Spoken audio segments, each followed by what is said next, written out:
Every hero needs a sidekick. Someone who's there for them when the chips are down. For you Narukami in Persona 4, that person is Yosuke Hanamura. Yosuke is your typical obnoxious and pervy comic relief character. He's the butt of most jokes and cracks many. Or at least that's how he first appears. While your first interactions with him are, let's just say, less than serious, it becomes quickly apparent that there is much more going on with Yosuke's character than meets the eye. Early on in the story of Persona 4, following the murder of announcer Mayumi Yamano, Saki Konishi is also found dead. Her death is very impactful on Yosuke, as she was his co-worker and someone that he was apparently very friendly with, and obviously a romantic interest of his. Upon investigating her death in the TV world, it is revealed that Saki found Yosuke annoying, and hated him for Junes running her family's liquor store out of business. This revelation overwhelms Yosuke, and comes to a head when his shadow appears, making him the first of your party to face himself. What Yosuke has to face is how, deep down, he resents how boring and isolated the town of Inaba is, and how he used Saki's death as an excuse to investigate the Midnight Channel and escape his mundane day-to-day life. From that point forth in the story, Saki's death obviously weighs on Yosuke and is his primary motivation for wanting to solve the mystery of the Midnight Channel, but it is unclear to what extent her death affects him. That is, unless you do Yosuke's social link, where the deeper intricacies of his character are revealed. As you progress through his social link, it is revealed that Yosuke puts up a facade of being happy-go-lucky, but deep down he is extremely troubled about how everyone in Inaba sees him as the enemy, since he's the son of Junes' manager, and is self-conscious of the fact that, without the Midnight Channel, he's just some loser. Prior to the start of the game, Saki's one of the few people that Yosuke considered a friend. She told him that despite his father's affiliation of Junes, parents are parents, you're you. Even if she didn't really mean it, what she said made him happy and began to change his outlook on Inaba. Yosuke also uses his happy-go-lucky facade to hide his grief over Saki's death. Beneath his friendly and carefree exterior, he is very depressed over her death. He feels abandoned and left behind now that she's gone, and laments the idea that he'll never be able to talk with her again or get to know her better.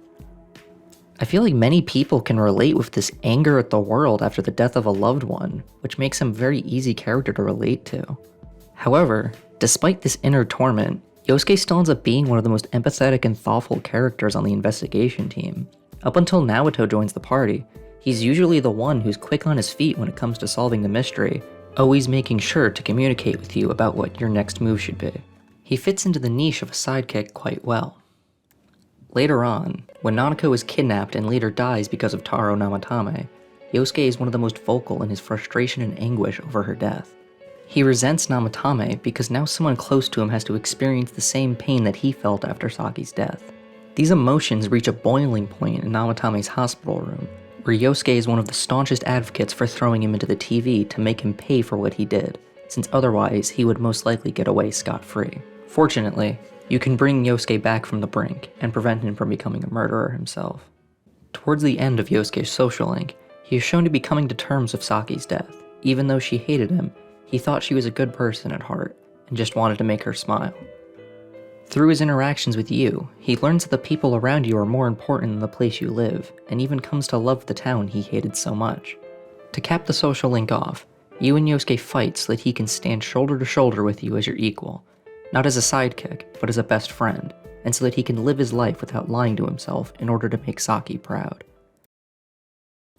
In conclusion, Yosuke still fulfills his role as Persona 4's quirky comic relief character, but he's also a very thoughtful character who cares about those around him, a good guy at heart who, while sometimes misguided, is determined to see the mystery of the Midnight Channel through to the end. Even so, he still has many things troubling him beneath the surface.